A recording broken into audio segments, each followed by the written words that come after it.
In this video, we'll be reviewing the process of exporting invoices from MetFin to QuickBooks.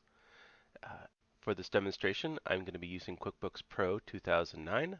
However, this process will work with any version of QuickBooks 2007 and later. To start with, we have our invoice in MetFin. So we can see that this is invoice 1285, dated February 24th, 2023, for an amount of $425.60. For simplicity, I'm only going to be exporting one invoice. However, this process can handle any number of invoices. So first, I'm just going to save this invoice. Once the invoice has been saved, I can go ahead and export it. To do that, I'm going to go to the invoicing menu and select the QuickBooks Export utility.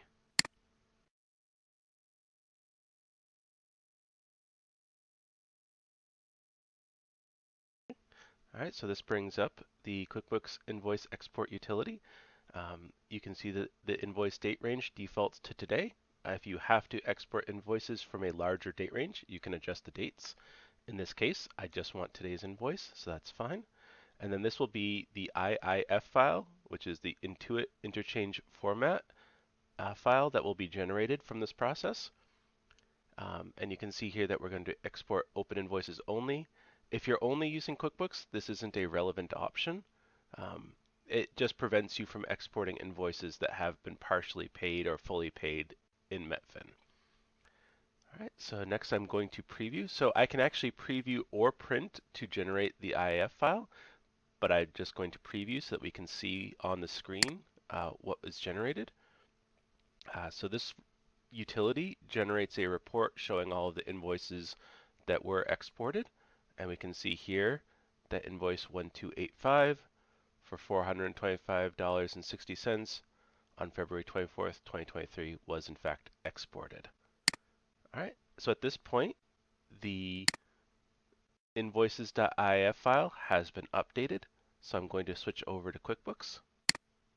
Now in QuickBooks, in order to import an IIF file, you have to have everything closed. So we're at the QuickBooks desktop, but we are logged into a company. So once you're logged in, you go to File, Utilities, Import IIF Files.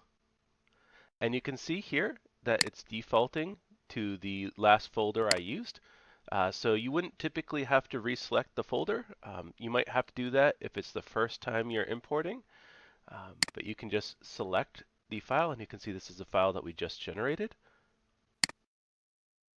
And it has imported our invoice successfully. To review that invoice, I can go to the Customer Center, and we can see that invoice 1285 now appears here.